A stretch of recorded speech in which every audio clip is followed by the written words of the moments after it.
was dropping in and out. We had the 52-cent. And morning, Mr. Dodd. We used to get. Oh, how you going? So, but then they dropped us down to 8. Ms. Bradley. Anyway, he started to go. Good morning, Mr. Vivian. Yeah, How are we, ma'am? Right. Just living the dream. Oh, it's Mel as well. Hello, Mel. Long time no see, la.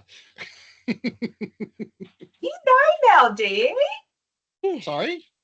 Oh, from Friday. Friday. Mm. Oh, seriously. Jesus. Just working this out. Oh, Well, Mel's been around a while, so let's try. Right. I mean, in the industry. Yeah. oh, okay. I was going to say, thank you. Christina has a habit of doing that. Oh, I always put my foot in it. We had fun on Friday. Is this homecoming week or something, Paul? I mean, really, Oh. you know everybody. Oh, Oh, hello. Dominic's here. Watch Oh, Hey, out. Dominic. there you go. Speaking of quorum. G'day, mate. This is worse than having a family reunion. Get some Almost. control here, Phil. Yeah, exactly. Oh, then Exactly. we've got Greer. She's coming. Hi, Greer.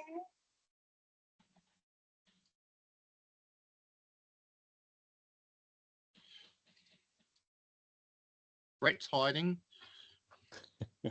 Yeah, he's hiding in the background. Hey, Paul. Oh, hi, Brett.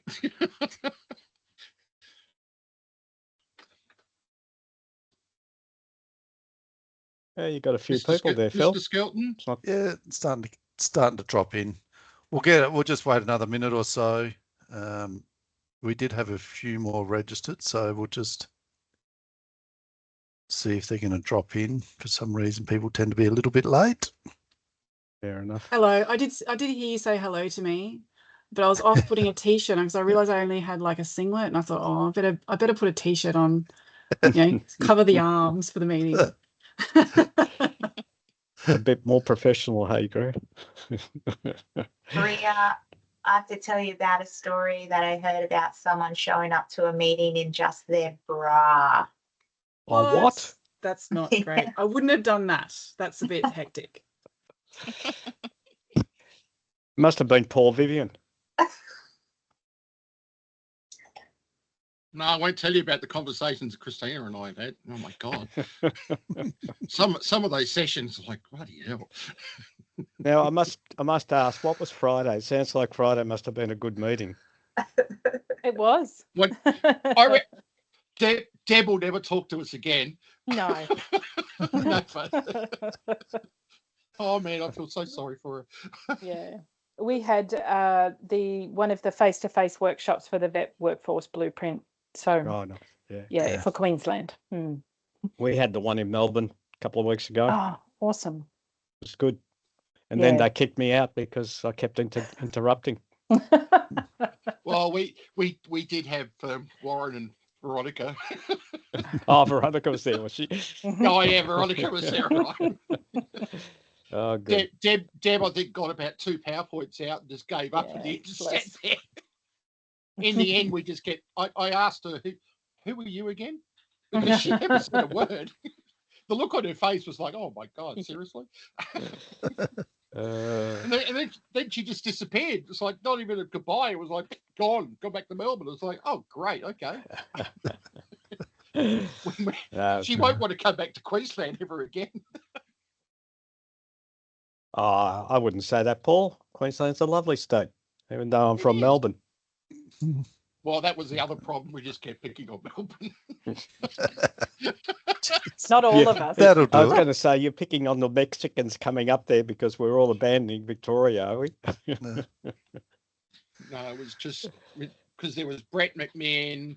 Brett was ex-Victorian, and poor old Deb. She's like, "What's wrong with Melbourne?" It's like, well, it's Melbourne. And then she just disappears. What? Was it something we said? Golly. There's nothing wrong with Melbourne. It's just the politics around it. But anyway, Yeah. Phil, For get another day. control. We might. Let's get this cracking, Phil. Quinton, are you there? You Microphone work all right? I am, mate. I am, mate. Excellent. Just listening in Yep. the background there. Yeah, just disgusted in the conversation that's going on. No worries. All right. We will get underway. We can do the acknowledgement to country. I can take that. PSO and the technical advisory groups acknowledge the traditional custodians of the country throughout Australia and their connections to land, sea and the community. And we pay our respects to the elders past and present and extend that respect to all Aboriginal and Torres Strait Islander peoples today. And I'm in Adelaide and welcome from the Ghana country. Thank you. Our agenda today, we'll just do some welcome and introductions, and as we'll go through in a minute, we have a couple of new chairs, so we'll introduce those. We'll have a look at some updates to our projects, our activity projects and the maintenance projects that we're undertaking. We'll probably give an update to all of them, even though some might not be as relevant to this tag group as the others, but it's always good to keep everyone abreast of what's going on. We'll have a little bit of a look at our request from advice from last tag group. It was late last year. And we've got Melissa on board who's going to give us a bit of an update and an overview of the vet blueprint and workforce plans, the workshops that are happening at the moment. And then we'll have an open discussion on any technical matters or any things that you might like to bring to attention. And then we'll close out. Great. So as I mentioned before, we have a couple of new chairs. Welcome to Ruth Garner and Quinton Field. And perhaps I'll just hand over to them to give a bit of an introduction. Ruth, if you want to kick off, and then we'll go to Quinton. Hi, everybody. I have been working in this industry for about 17 years now, but I will have to be very honest and say I haven't done a lot in the ELV space, so I'll be learning pretty quickly about all the training packages or units and so on that relate to this particular area, but excited to get involved in this space, and hopefully we can pull off some good stuff. Thanks. And Quinton? Yeah, hi guys. I'm Quinton Field. I'm an electrical contractor and have been for over 30 years now, and with a background of process design, control, security and renewables.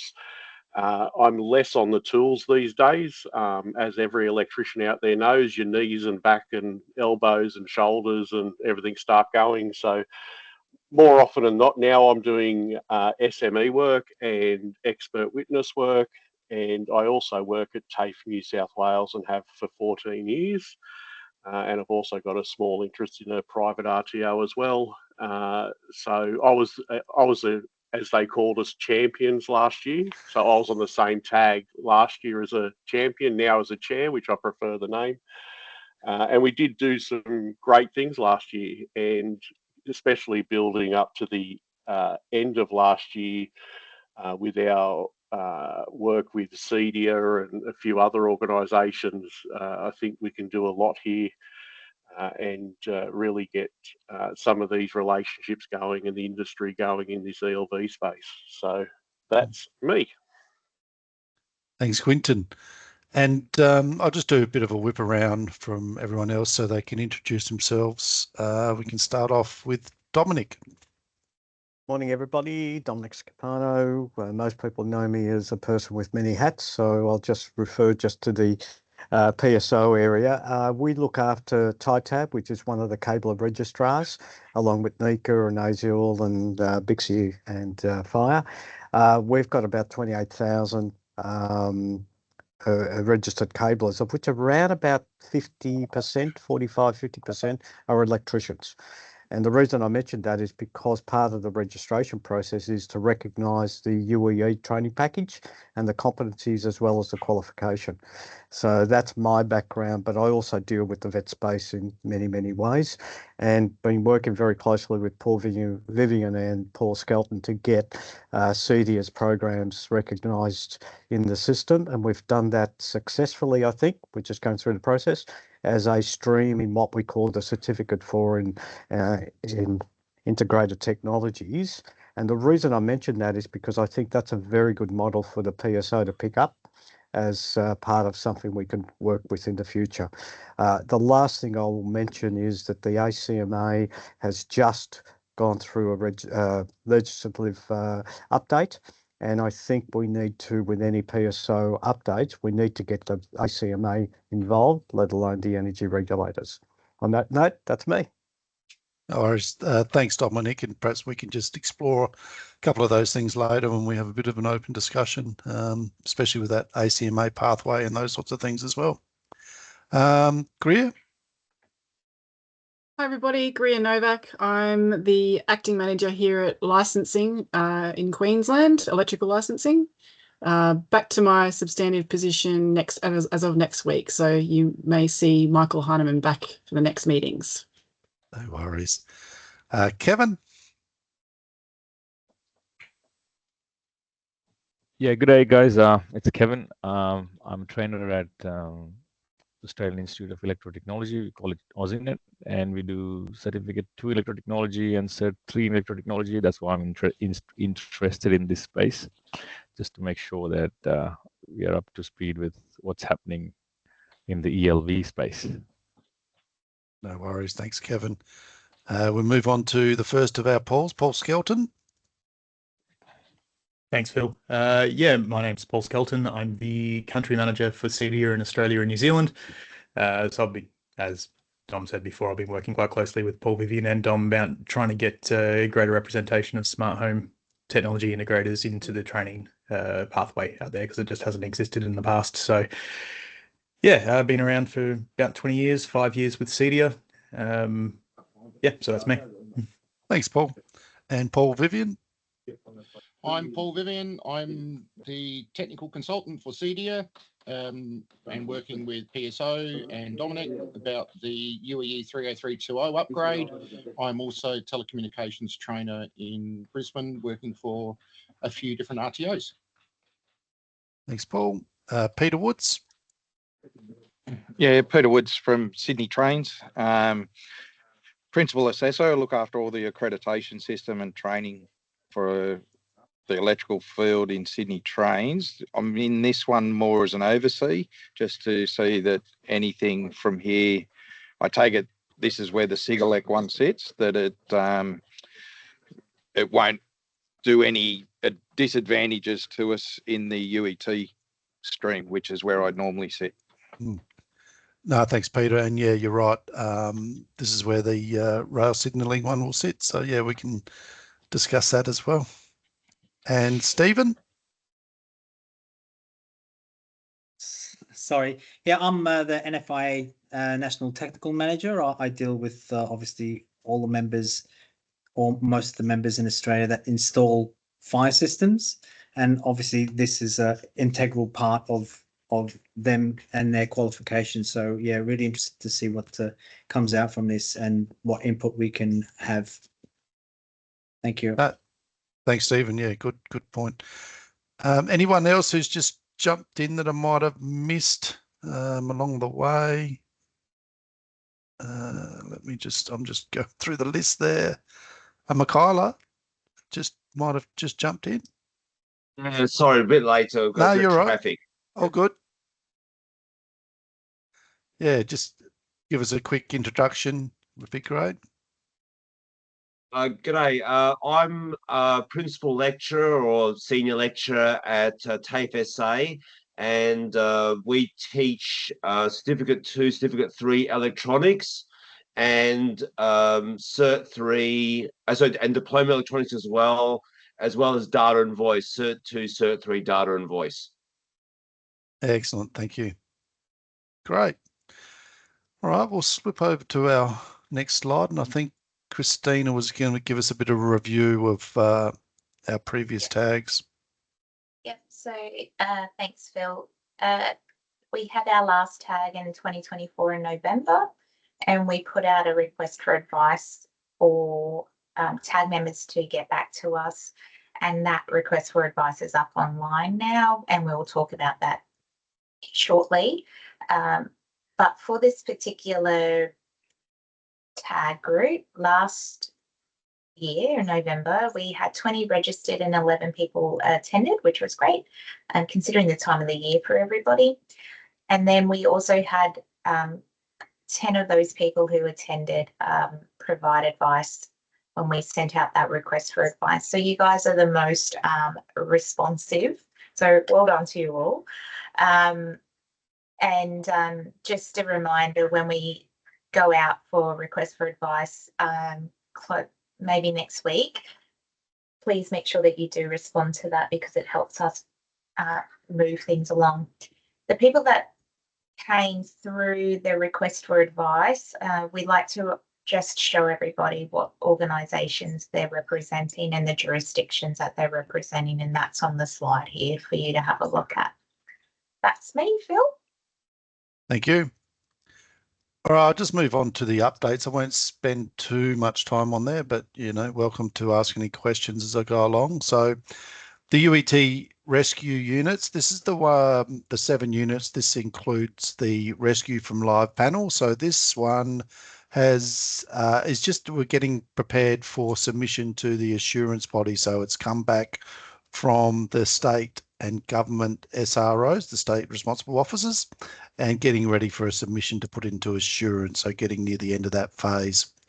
The RA 50 or 0051 unit, as we say, has been into assurance and has just come back from assurance, I believe. So that one's progressing into its last steps now. Creating energy sector pathway. So this was about looking at the Cert 2 space around the, well, I suppose you could say that the electrotechnology career start Cert 2, but also where that fits with a Cert 2 in that school space. And as we say there, the gateway or the energy sector pathway, what is that pathway from schools through to pre-vocational before you take up that apprenticeship? And that's in our technical committees at technical committee at the moment. Consolidation of competency development units, been through our technical committees, and this one is getting ready. Well, actually, I think it's just come back from SROs, the state responsible officers. So again, this one's getting ready for submission to assurance. The ERAC, essential performance capabilities, and this does cross over into quite a few of our qualifications, I would say. So these are all the things that ERAC, our licensing body, if you like, want in the electrical qualification, and everyone on this call probably knows how those units within the electrical qualification fan out or go out into all of the other units of competency. So this is at technical committee stage at the moment. I think they produced one of their first reports that's probably due to be released shortly, and it's showing how the changes that ERAC put forward to PSO and the technical group, how they fit into that electrical qualification, and that's that first step, and then they'll progress from there. We'll also have a look at the vet workforce blueprint, and we've got Melissa on board from PSO, and she'll give us a bit of an update on that a little bit later, so I won't go into too much detail there. But just looking at our minor changes to various training packages, and it probably leads us on to the next slide that we could probably slip to, is that while I say minor changes, I suppose we have at PSO put through quite a few changes in this space. In fact, we've updated 2 qualifications already, and probably 32 single units that have been updated in this minor change area. And the reason why we decided to put this slide up there with the minor change and the major change is just to highlight once again the process that takes place, that basically if we're playing with anything in the core qualification, it's going to be a major change. So the 32 single units of competency that we've played around, we've sit back in this minor change, and most of them have come through our info at. That's one of the main ways to communicate with us on our website. And they're generally a lot of wording that isn't quite right. Actually, we've had quite a few in the electrical and the electronics qualifications, actually, where the packaging rules haven't been right. And there was actually one qualification where the packaging rules had a mixture of two qualifications mixed up within it. So yeah, that was through that transition from the last training package to the new training package. So there was a little, I think they were very rushed in that last transition, and a lot of the qualifications went through. But it's thanks to all of you stakeholders letting us know those problems that are out there, because we can't look at every single thing.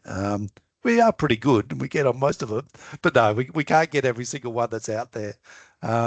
Another important one was an RL unit, RL 0007, which was disconnect and reconnect 3.3 kV electric propulsion components and earth moving vehicles. Hard one to get out.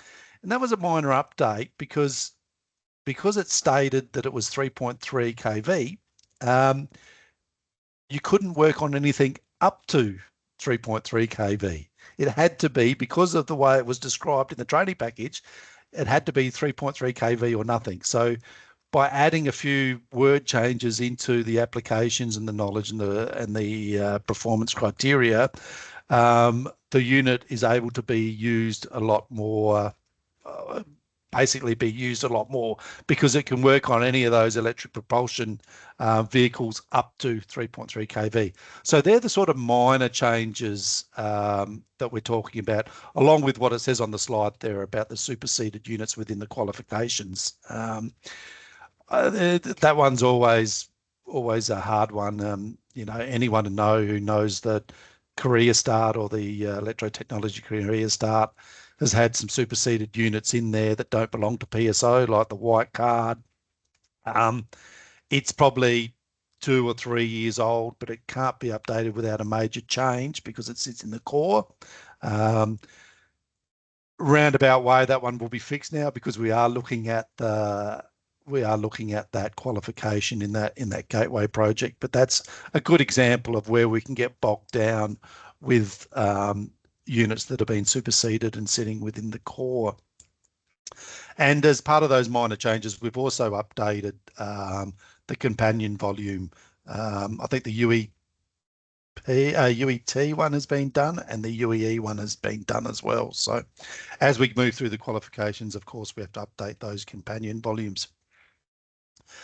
Another one, interesting one that came through our info at, and we can talk a little bit about this, but was around some of the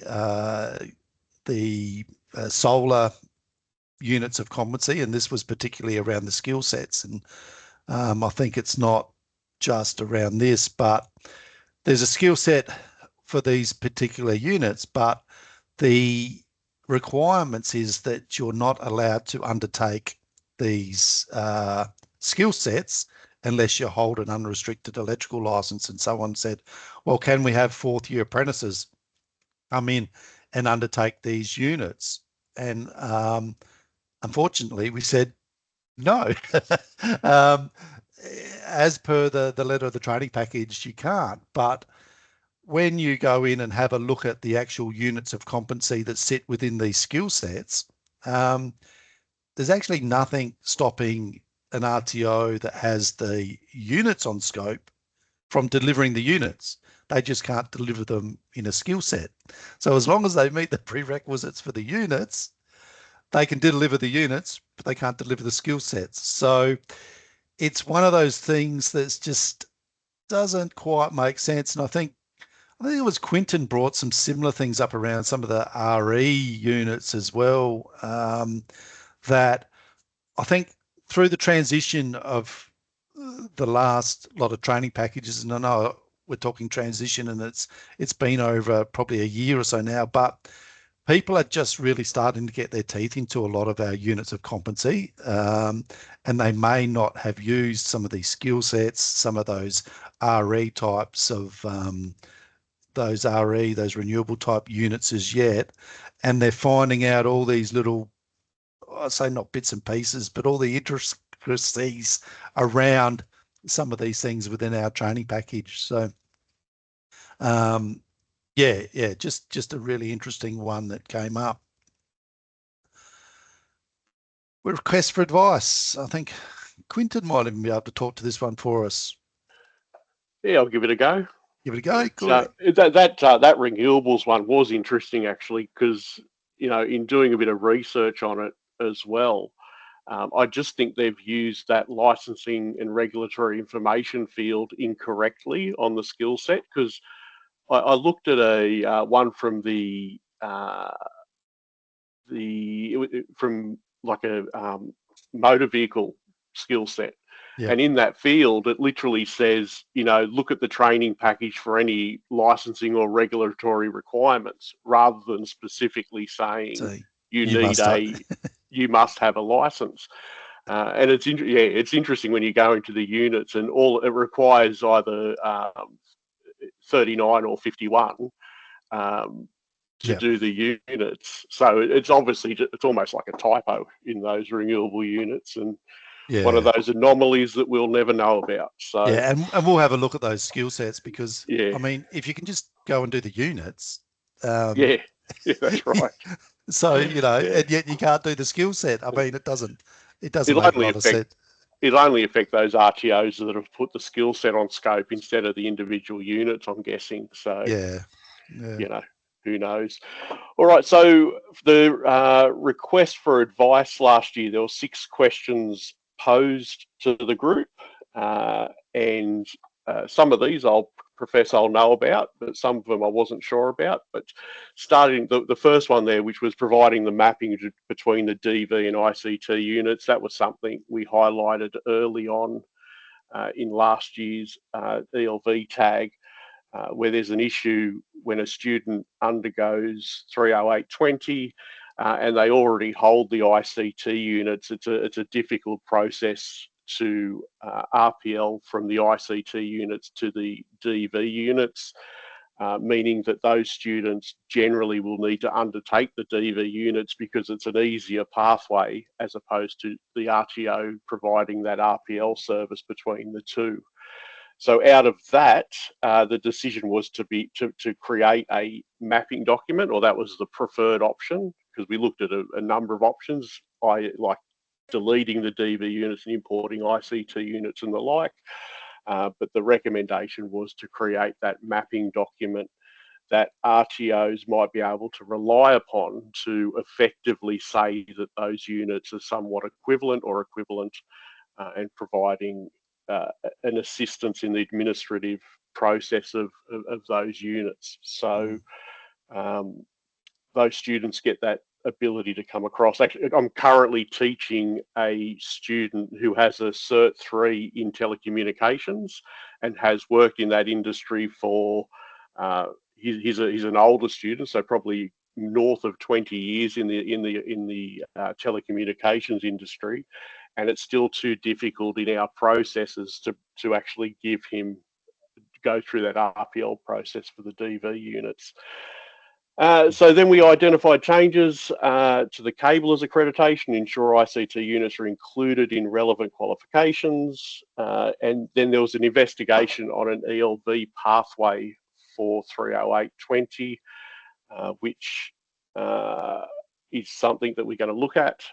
How that looks, and looking at around the room, there's some essential people in this room right now that will help with that process. One of the things that excites me about this tag is the people we have in the room, from the various associations. And then PSO is also going to be working with CEDIA and the ACMA to make sure the findings or the changes that I think Dominic was talking about just before regarding the regulatory changes with the ACMA. And the last one there, an update to qualification to incorporate accreditation to make qualifications fit for purpose. So I think that's to look at including the various pathways out of the 30820 to the various association accreditations like CEDIA and the cabling registrars. And I think that's over to you now, Christina. Thanks, Quentin. Sorry, can I interrupt? It's Dominic here. Could we go back one slide, please? I just want to talk to those 5 points, if that's possible. Firstly, the FSO has just been approved to undertake a review of the telco packages, telco quals, 6 of them. And I think that mapping exercise would be a good addition to that process. I'm not sure when. I think it's going to be starting in May or something. So I know you're talking to each other, but I think, you know, that needs to be a formal process that needs to be included as part of their activities, if not just, and not just your activities. The second part around the ICT unit. Sorry, Dom, just on that first one. Yeah, having some good conversations with FSO, Future Skills about that one, even to the point where we might be able to sit on their committee as they move into that technical space as well. So that'll be really good to have someone on there that we can further that one along. So. I think that was really highlighted early, that the siloing of the various, well, now JSCs, in the previous SSOs and ISCs, the siloing was so ridiculous when there's so much cross pollination between these qualifications. And Phil and Brett and now Christina have really been big on making sure all those organisations are involved to ensure that the same mistakes don't keep happening for the next 20 years. Totally agree, and thank God for that, because it does cause confusion out there, not only just for the RTOs, but the actual learners themselves. You know, they're not sure what to do and where to go. Just going, if I may, just very quickly, changes to the cable accreditation system. I think, again, the same thing applies there as it does with point 1. That conversation with the FSO needs to be continuing, but it also needs to continue with the ACMA, as I alluded to earlier. And the reason for that is because we have what's called a pathway chart for ACMA, which recognised either the quals or the competencies within that process. And at the moment, that is so old, because of the packages being old, that I think that we need to just keep that in mind in terms of that process. And that CD one I've already mentioned, and that's part of the conversation we need to have later. Just as a side issue, I've been asked to informally chair the registrars in this vet space. So I'll keep in contact with you guys from an ACMA point of view as well. Yeah, great. Excellent. Before we get, and there's a typo on there, I do apologise, Dominic. Before we do these slides, if we can go to slide 13, Rach, because Mel does need to duck off at 11. So let's let Mel go through the vet blueprint. Thanks, Christina. Sorry, everybody. Just wanted to take a couple of minutes of your time and talk through the blueprint project that we've got running. So the project itself is funded by DUA, so it's come down through the DUA pathway, and you've got the contact details there for our email. The QR code here will lead you to our website, and we'll post a lot of project updates through there. We've also got a bit of a timeline and just some basic information up there for you. There's also links to our workshops and things that I'll talk about in a moment. So the project background is around finding some sort of cohesive connection between the vet industry and the energy industry in itself. And Paul and Kevin, you'll have to forgive me because you probably heard this already, so you're going to get a bit of a recap. So what we're finding is there's unique opportunities in both, but there's also some synergies where, you know, aging workforces, diversity is required, not being able to furnish the roles that are actually in there at the moment. And of course, vet needs to take from the industry to deliver the training, but we can't take from an industry that's already short. So how do we do this? And that was the basis of the project, is to start to get hopefully the industry and the vet workforce dovetailing together. In some industries, they do that really well, and in some, it's just still a little bit disparate. So that's what we're hoping to do. In light of some of the changes that are coming through, particularly the net zero targets, I think that's a really big focus, and we need to work together to be able to make sure that industry can do what it needs. And energy is something, you know, it sits across everything we do. So there's 3 phases of the project, and we're really at the moment in phase 1. So it's developing and that data collection of the vet workforce. And if you were on a little bit earlier, that was Paul talking about being at one of the workshops last week for Queensland, which we've been running a series of. So we're looking at a bunch of ways. We're about to send out surveys. We've got some online workshops are running this week, and we've also got some focus groups that we've scheduled in. But what we want to do is, once we start collecting this data, we want to have a little bit of time to actually aggregate the data and have a look at it and understand it. And then if there's something we need to drill down into more, then that's where those focus groups will come in. So once we have that data, we want to start looking at how we can start to increase the numbers of people entering into the vet workforce. We need to be able to, like I was saying before, pull from the workforce, but how do we do that in a sustaining way to make sure that we're putting just as much back in and not putting added pressure on the workforce itself, particularly across the energy sector with all the changes that are happening there as well. Then the final phase will be around that improving the retention. So yes, we've got to bring them in, but we've got to retain them in there. There is a little bit of flip and flop. If people come across from the energy sector and don't really like it, there are some unique opportunities. We'll call them opportunities, I think, because it's a good way of looking at them in the RTO space. And sometimes it doesn't necessarily connect with the people, and they'll go back to the industry. Things like pay, depending, whereas the vet workforce might have flexibility rather than pay. So it just really depends on what we need, but how do we get some sort of connection between the two? So those workshops that I've been talking about, we've been running them around the states. We've got 2 left, I think. We've got, actually today's Tasmania is running today, and then we have one on the 12th of March in New South Wales and one on the 24th of March in WA. Those workshops are basically bringing people together and understanding what the challenges are, and then starting to focus us towards what we can do to actually move the industry forward, both at an industry energy level and also the vet sector. The online workshops, we've already had 2. One, the 19th was cancelled, but we ran the first one yesterday, and then we have one tomorrow and on Thursday. So if you want to get involved and have be part of the discussion, please do. The more information that we can gather, the better our report that can go back to DUA and have a real, I guess, real look at what the issues are, rather than just DUA sort of doing their scan, as they may have done in the past. But this is our opportunity to have a say and get some real data back to the department. So that's it from me. Is there any questions? Thanks, Christina.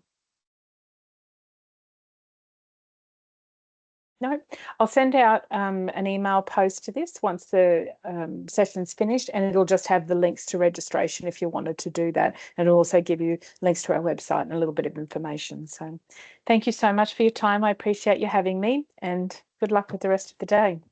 Thanks, Mel. It's great. You're muted, Christina. I do apologise. My fingers keep typing AMCA instead of ACMA. And I thought I could quickly change it in the background, but Rach must have downloaded this and then shared it because it didn't update the slide. So I apologise. But coming back to this. So after the last tag, Paul Vivian reached out to Phil and I and said, can we please put together a survey around the customs electronics qualifications, because it is what we deem a low and no enrolment qualification, and in a moment you'll see that one of our projects coming up is to look at those qualifications. And Paul said the reason why it's not being used is because it's not fit for purpose, and it's not providing the skills in the technologies that we are using, so the smart home stuff and all of that kind of technology. So we co-branded a survey, and this was just to see how it would go, and it's worked really well. So if other industry peak bodies are wanting to look at this, please make sure that you reach out to us. We put out a survey at the end of December all the way through to January. Paul sent it out to his association members, and we got 141 responses, which has been fantastic, and a lot of feedback to tell us what it is that the qualification needs for us to update it. So that gives us a lot of evidence to go to DUA and say this qual needs to go through a major change project. Here's what the industry is saying. And when you've got 141 people saying, and it was over Christmas, and it was over the Christmas period as well, which was, yeah, great. Yeah, it was great. Some of the questions we did ask, and I thought it was really, really great to bring up just some of the data from it, was around the type of training, whether it should be an apprenticeship or a traineeship, the length of training, and if people would want to be part of that review process. So part of our responsibility is when we're doing a major change, we have to get a technical committee together, and we need industry in that conversation as well. So the outcomes were quite interesting in that majority of the people that responded indicated that it should stay as an apprenticeship, and then for the length of it, it was a real close call in terms of 2 to 3 years. So people were shying away from that 4-year length, which we know that has an impact on getting people into the industry quicker and qualified. The 2 and 3 year time frame was quite interesting, and Paul will go into that a little bit more, but Phil and I did have a look at this, and we have recommended that it goes as a 3-year because of the apprenticeship model generally being that 3 to 4 year time period. It just helps when we go out and start talking to departments to get it on scope for funding. And then you'll see that 114 people who respond out of the 141 responded saying, yep, count me in.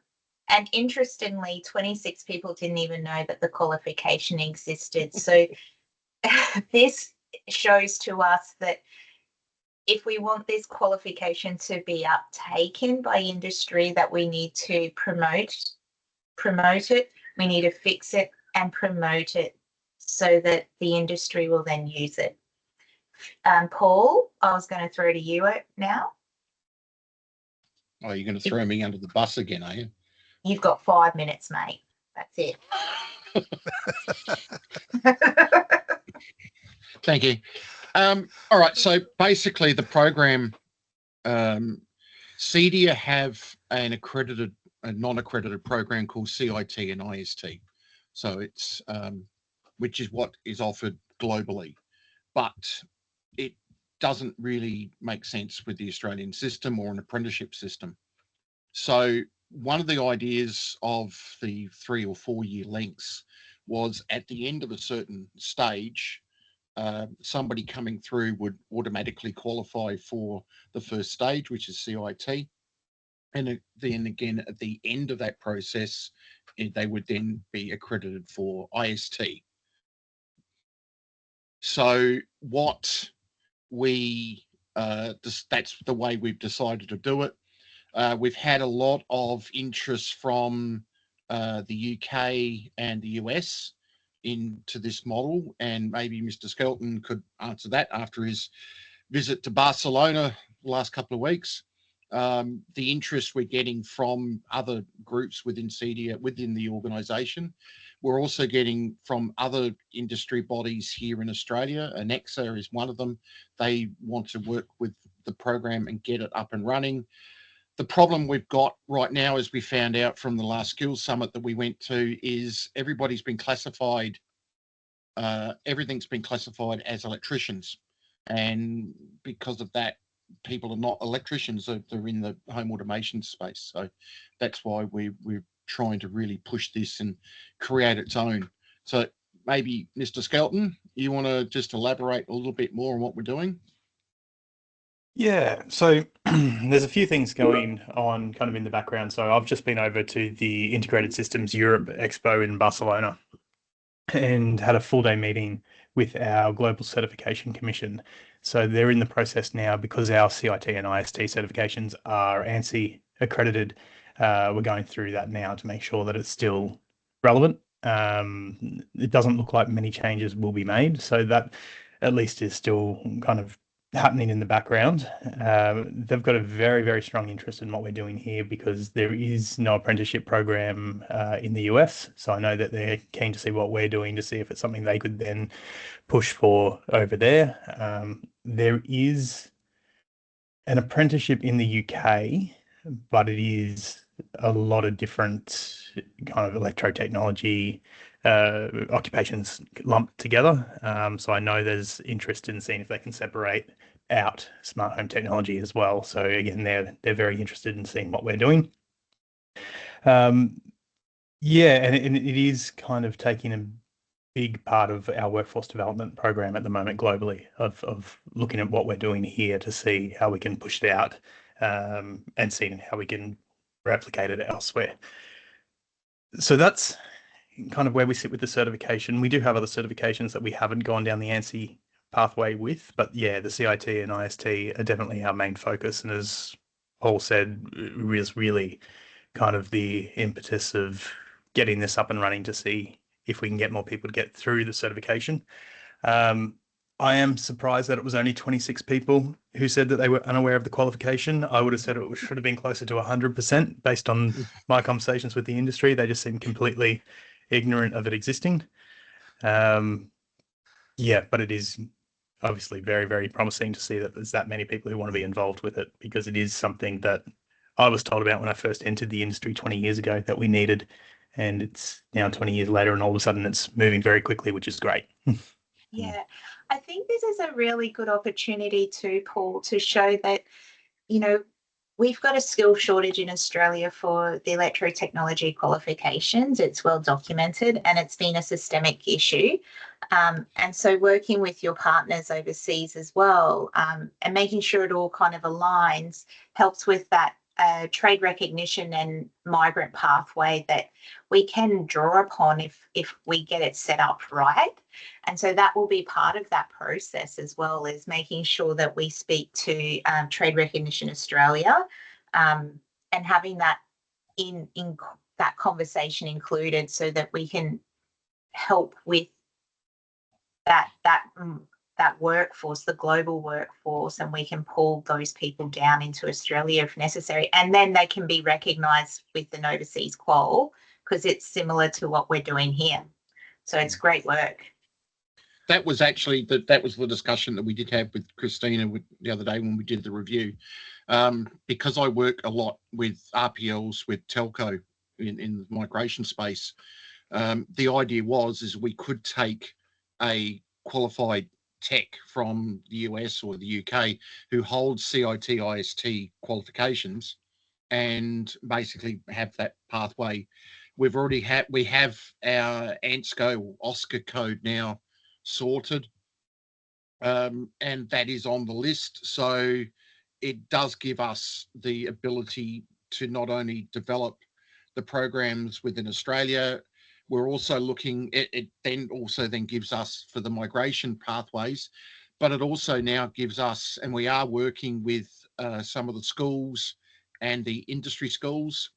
We're actually looking at an amalgamation going in through with the security industry, which we have a conversation next week with, in trying to provide more pathways for the students coming out of the schools going into industry. So it's the collaboration, and I thank Phil and Christina for allowing us to do an individualized program.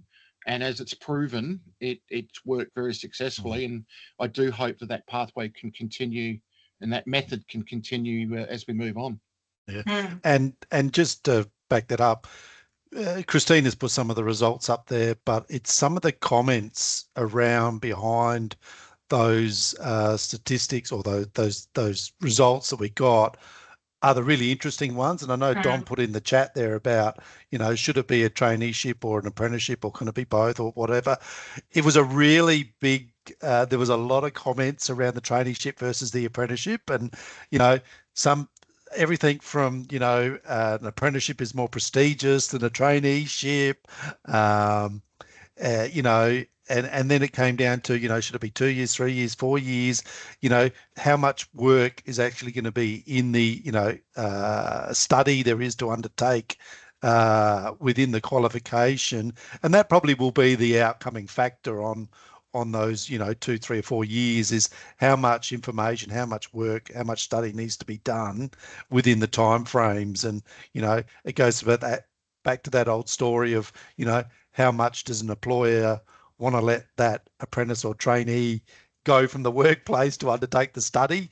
And Christine also mentioned the other one is how quick we need a lot of these people in the industry soon. And one of the big things coming up that was mentioned by industry was the Olympics that's taking place in Queensland, and the amount of work for this type of qualification and this type of industry is going to be massive. So yeah, there was a lot of really, really good comments around the results that we got in the background. So yeah.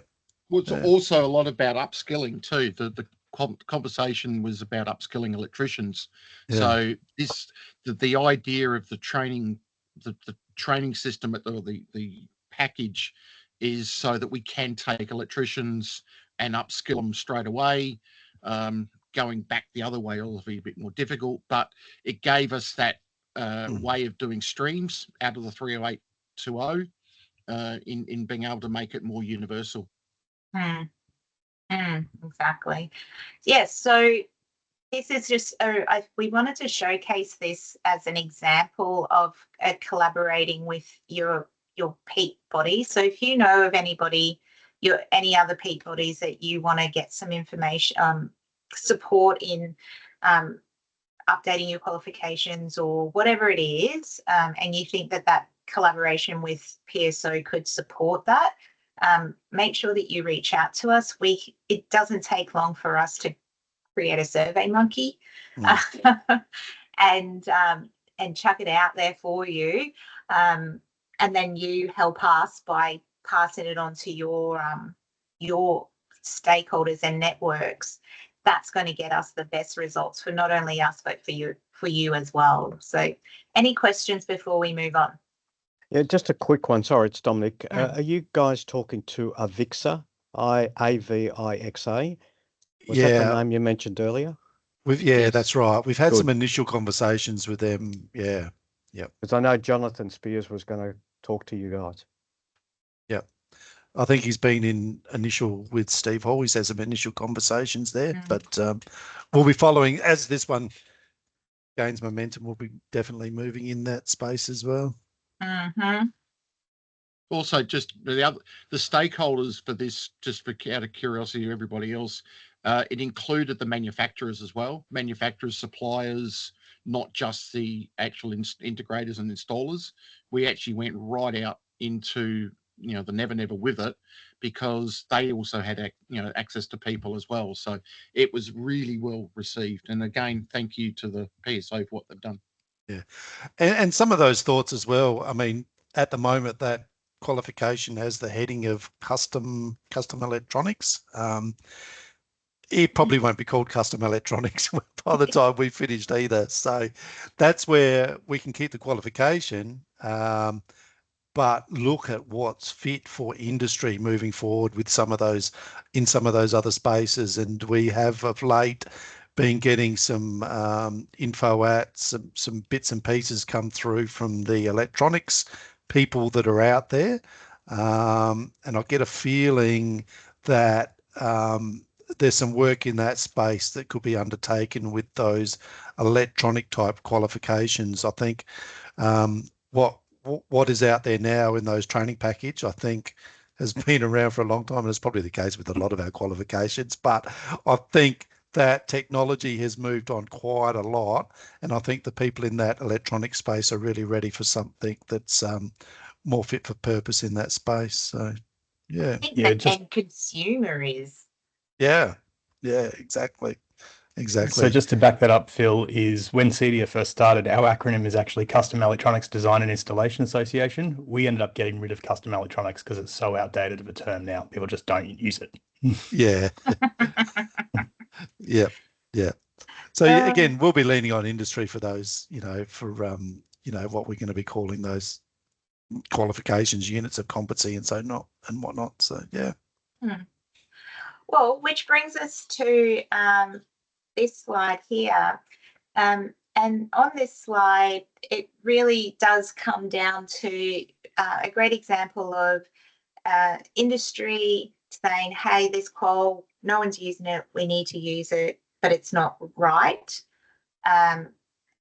Because the low and no enrollment project that we're undertaking is looking at qualifications within PSO's remit that have really low numbers, enrollment numbers over the last 3 to 5 years, and or no enrollments. And so we've identified that there's roughly 47 qualifications within our remit that fall within this bracket. There are 17 qualifications that do not have any RTOs on scope. So the question now being asked is, what is the relevance of those particular qualifications where nobody is delivering it? Or what is the relevance of these qualifications that have really low numbers over the last 3 to 5 years? We know that they're being used for various other purposes. If I take you back to that slide where we had what is a minor change and a major change in the TPOF process, under a minor change, dot point second from the bottom, under minor change, it essentially says that we can delete qualification or training products from the system that have had no enrollments over the past 3 years without having to go through a full assurance process or engaging with industry. PSO has taken the view that that's not appropriate. We understand that these qualifications, there's probably reasons behind the low enrollments or no enrollments, and the custom electronics is a perfect example of that it's not fit for purpose. And talking to industry, they still want it. It just needs to be redesigned to support the outcomes. So, if we go back to that slide 21, Rach, now, we've started that process. We've started talking to some people. We've got a Cert 1 that's delivered up in the territory which is a Cert 1 in electronic comms skills or something like that. That is only delivered by a school and a skills centre that is supporting students that have disengaged with education. So while it looks like low enrollments, it's serving a really good purpose, and it needs to stay because it is actually achieving great outcomes for those people. So that's what we're doing. We've put in an activity submission. Well, it will go in this Friday. And once we get that approval, we will then come out to industry. We'll put out a survey. We will engage significantly with industry to understand the needs and whether those qualifications need to stick around, and if they need to be updated, we will then put it into this bucket where we're going to update more qualifications. The other thing that we are working on in another project that we're putting forward is our license, a review on what is going out there in terms of regulatory requirements and licensing requirements across the country, in order for us to update qualifications responsibly. We believe that getting the lay of the land in the regulatory and licensing space is really important, so that when we start to update qualifications, or we're tasked to update units of competency, we have a base knowledge of what those rules are, and licensing rules are, and regulatory rules are, so that we're not in a position 12 months down the track after it's been released, being told, actually, you can't do that in Queensland or you can't do that in Western Australia because it breaches X rules. And then we have to go through another major change. So this body of work will result in a report where it will map every license, every regulatory requirement across our remit of PSO and into our qualifications. And I have this grand plan of this beautiful integrative interactive map on our website. I don't know how to do that. That will be our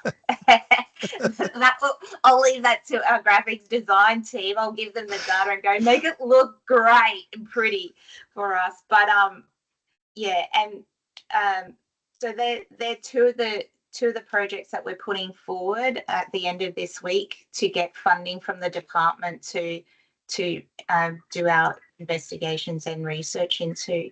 Any questions? It's Dominic again. I'm always going to interrupt you, Christina and Phil and everybody. Two things. Firstly, thank you.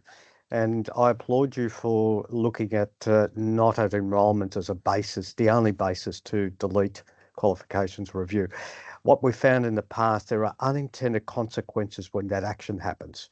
And, without getting into the details, the second part is the data is flawed because it comes only from one area.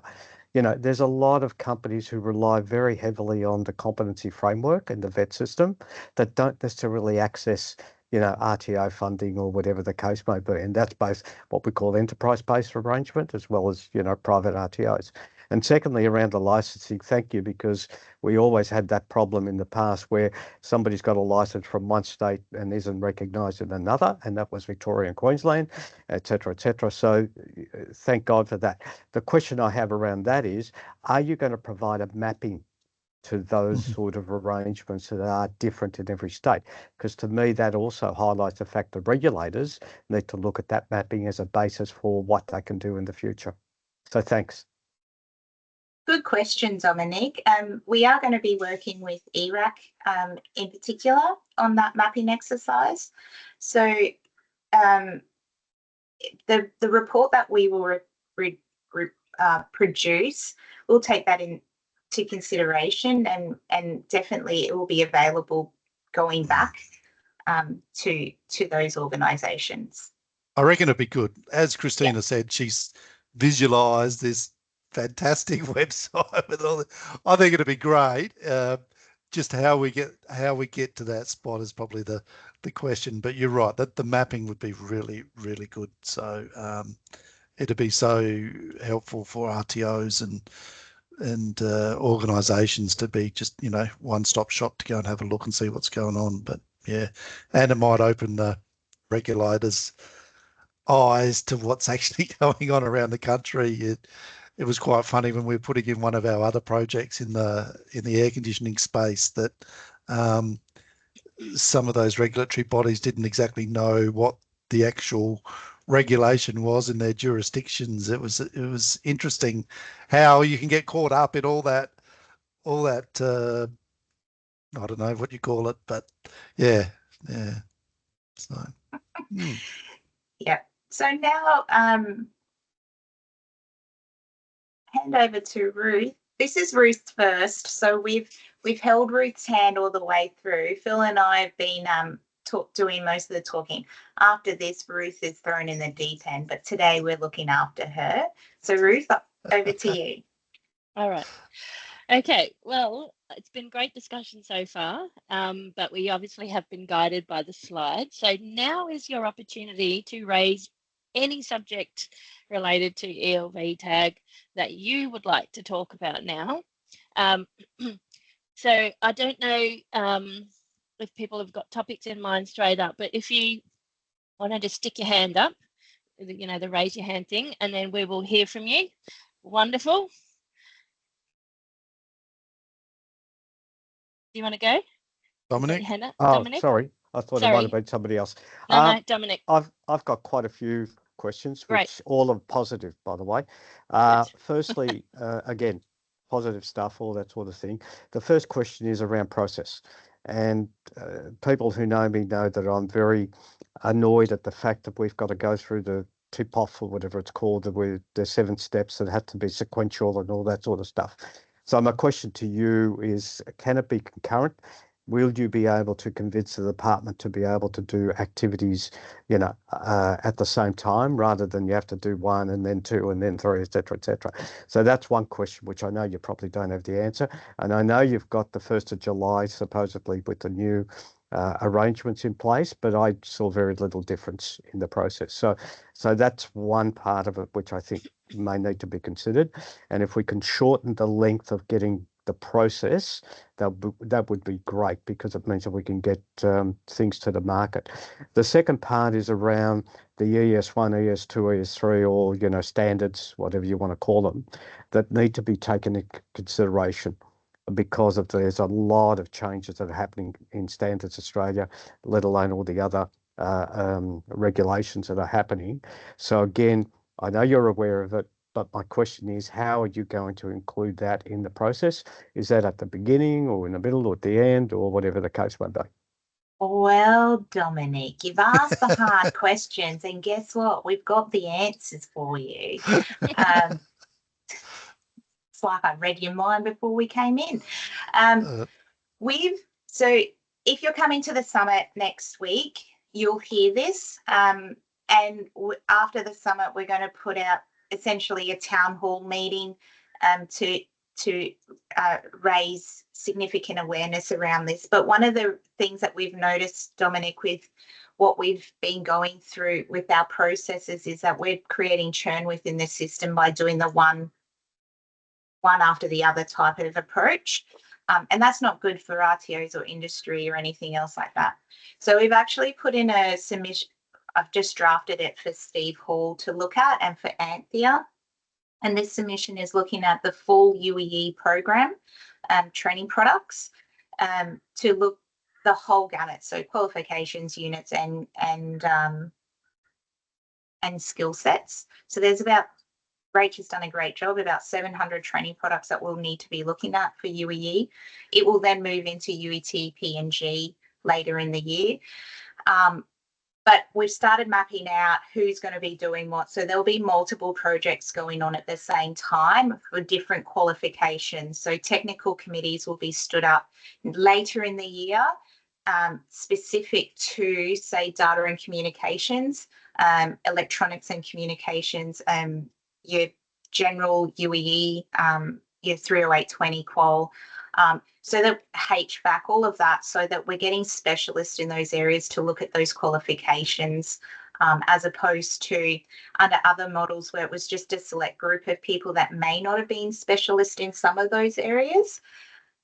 So yes, the answer is yes, we can run them concurrently, different projects.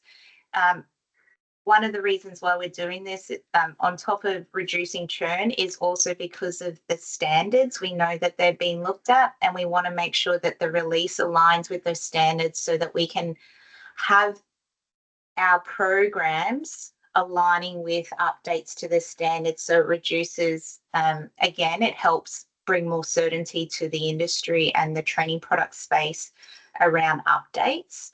And the EPCs has been a great impetus, I guess, in forcing us to go down this path, because then it can align that as well. So the biggest issue for us at the moment is that in order to have all these things going on, we need more staff.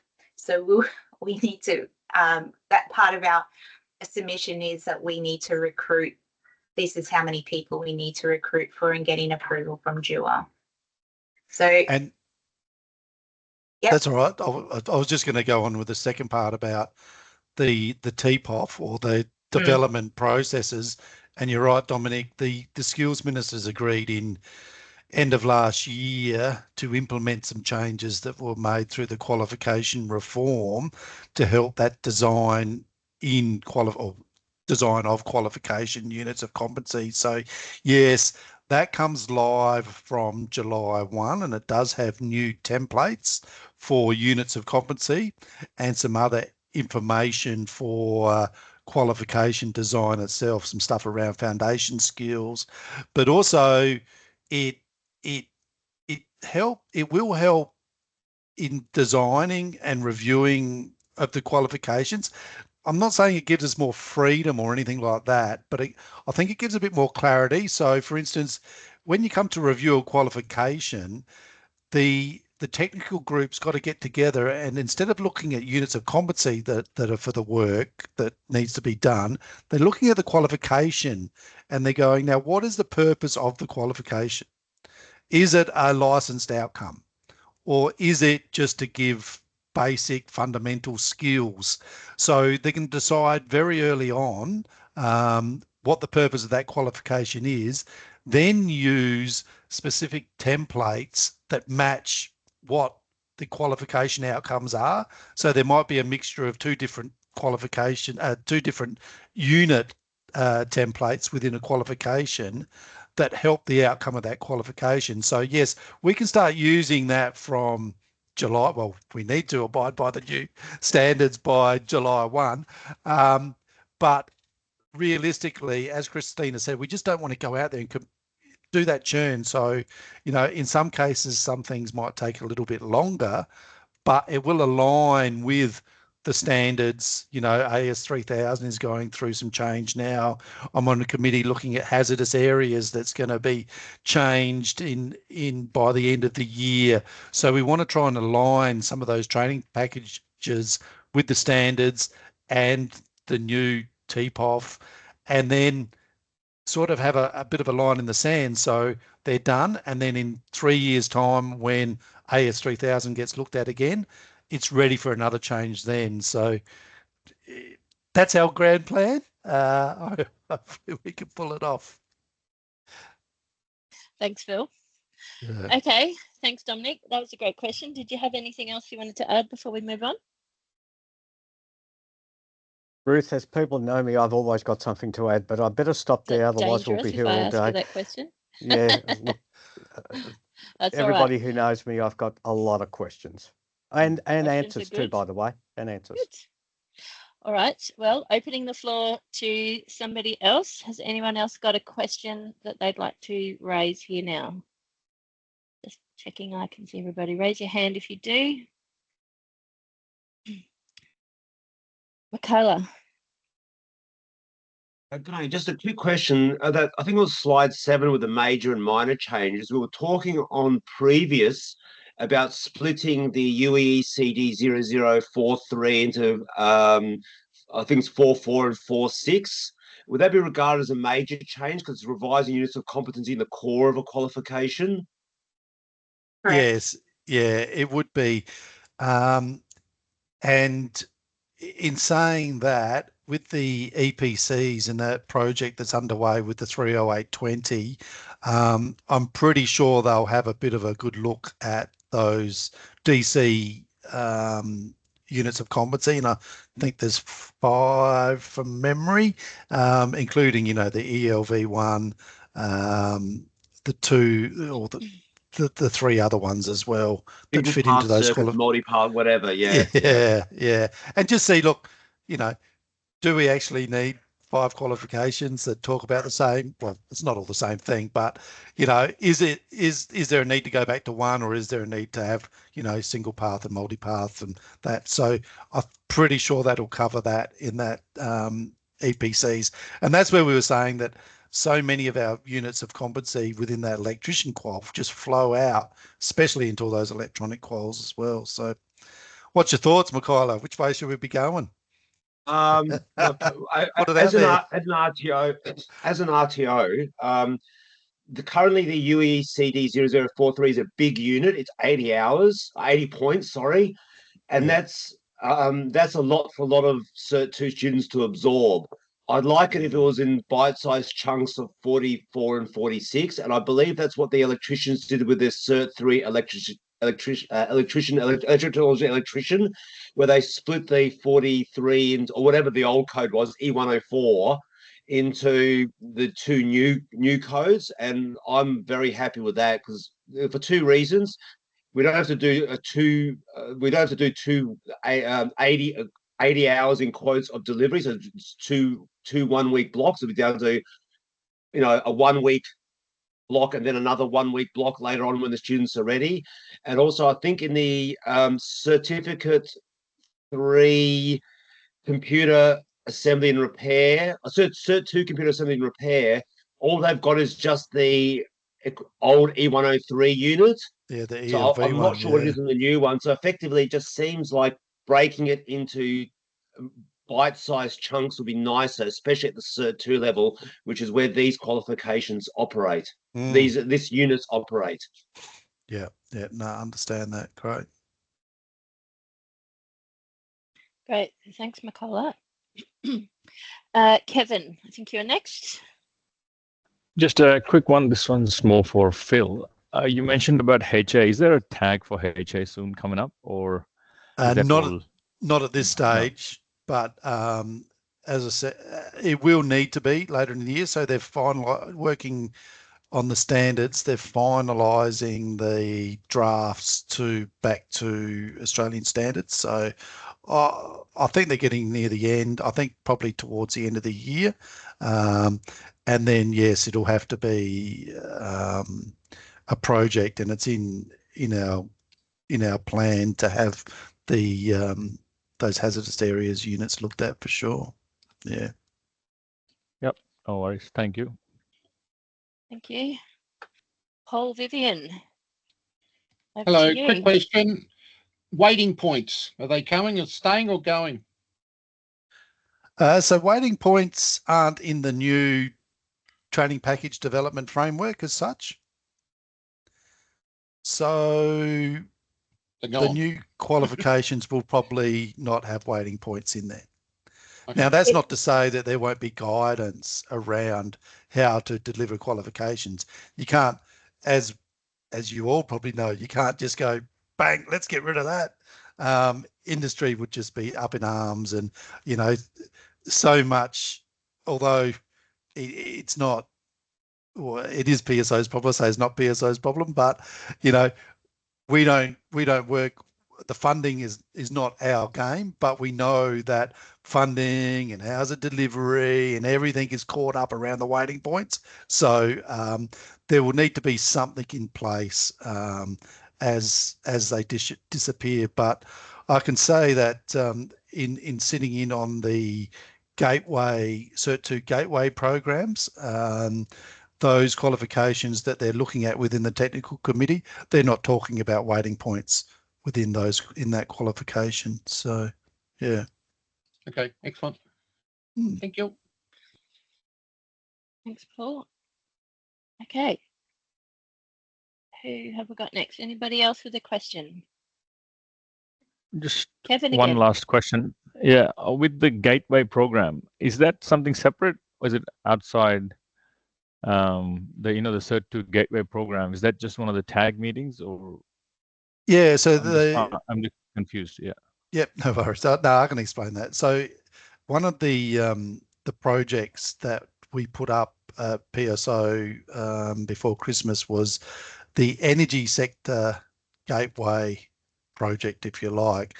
So it was looking at all of the Cert 2s that sit within that UEE space, and having a look at enrolments in there, and seeing how they're being used and what they're being used, but taking that a step further and saying, well, what can be used in the school space specifically to encourage more people into the energy sector? So taking all the good bits and pieces from the Cert 2 and saying, now what can be done in that space, in that school space, to entice more people into the industry. And on the back of that, it's also looking at the Cert 2 electrotechnology that's there, sort of incorporating that, because as I mentioned before, there's some updates that need to be done there, like the white card, and there's a renewable unit in there that's not quite fit for Cert 2. But yeah, so that's sort of what that project is about. So it's encapsulating all of those UEE Cert 2s, having a big look at the programs, and then seeing what's suitable in that school space, and if there's opportunity to fix up some of those other Cert 2s along the way. And that's our Phil? technical committee space at the moment. So they're working on that one. The technical committee has been selected for that, and they're working away in the background on that as we speak.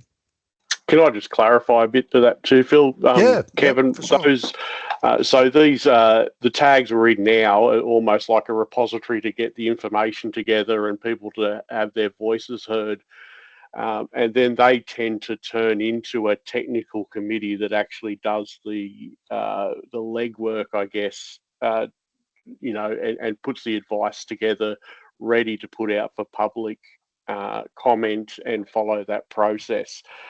So you'll see regularly through the different tag groups, these projects are stood up, and the PSO will call for involvement in that, which you know, there's usually an easy application project, and if you're interested in any of those projects or have any involvement in those areas, they will certainly encourage you to be part of those technical committees.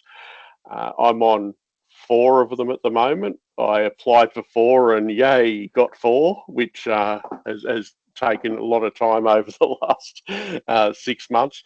But I can tell you wholeheartedly, they're very encouraging groups to be with and very productive groups. There's very little sort of argument of points. You get a lot of input from places like, for instance, the ERAC project.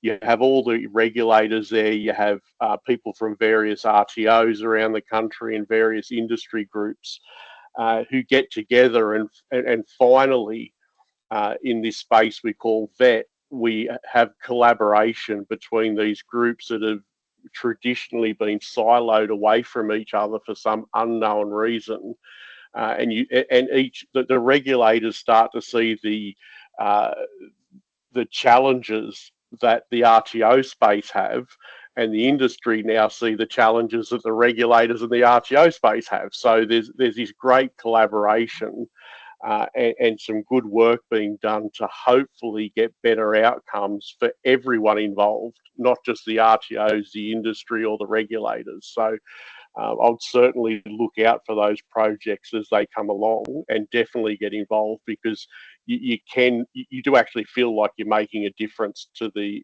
industry, albeit very small processes, but you know, there's a difference definitely happening.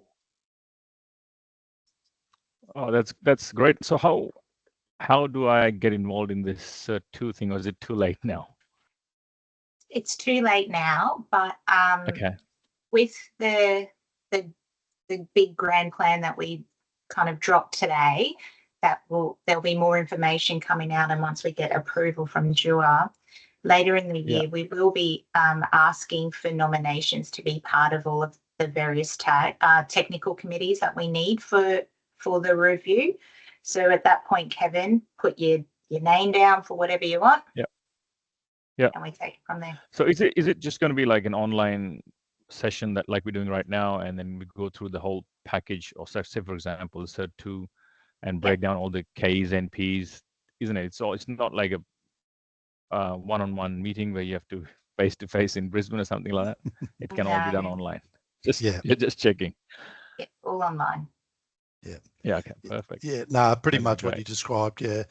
In some cases, it's a bigger picture view, but in a lot of cases, yeah, going down into training, right down into the units of competency, looking at the knowledge and performance and all that sort of stuff. So yeah. Excellent. Thanks, guys. Okay. I'm just conscious that we've only got a few minutes left, I think. Are there any final questions? No? All right, let's just move on to, I think we're at our almost final slide. So our next tag meeting is going to be on the 29th of July from not 12 a.m. but 12 p.m. I, for one, will be asleep at that time. 12 p.m. to 1:30 p.m. It's a really long meeting too, Ruth, if we stick with that. So you'll need to look out in your inbox in early March, which is only, a week away actually at this point. So in the next probably 1 to 2 weeks, be looking in your inbox for request for advice email, and make sure you submit your questions so that we've got time to look at those and be discussing those in the July meeting. If you don't know all the remaining tag dates for 2025, you can, they've all been set, so those are available. If is this PowerPoint getting sent out to people afterwards, or is that link something people can click on? That link is, I'll put it in the chat, clickable, but I'll put it into the chat as well, Ruth. Perfect. So you can just go to the chat and have a look and make sure that you've got all those tag meetings in your calendar. And if you don't, just send us an email and we'll make sure you get an invitation to those ones. And I think that might be us for this meeting. Any final questions? Yeah, can I just encourage everyone, if you know anyone who's in this space that you think would be good to come along to our tag meetings, please encourage them to come along. I know everyone's busy these days, but yeah, if you can get, the more people we get, the more the more conversation we get, the more broader conversation we get. So yeah, it would be good if we could try and get a few more people along to add to our wonderful conversations that we're having. And I would like to say thank you to Ruth and Quinton. Quinton's an old hat at this, but Ruth, well done for your first chairing of this meeting. You did a great job. Yes, Greer. Oh, the hand's gone down. No, I'm good. All right. Well, have a great day. Thank you, everybody, for your attendance. And if you're coming to the summit next week, it's my birthday. So happy birthday. You know, what day? Be nice to you. 21 or 22? No curly questions. It's the Saturday, the 8th of March, but you'll be there on the 7th, so it's close enough. I expect flowers, chocolate, and wine. So Thursday night's dinner with you. Christina's shout. That's what I was hearing. I don't know what else. No, we can't do Thursday night because, you know, we've got to present on Friday. And so Bill, Brett and I cannot be dusty.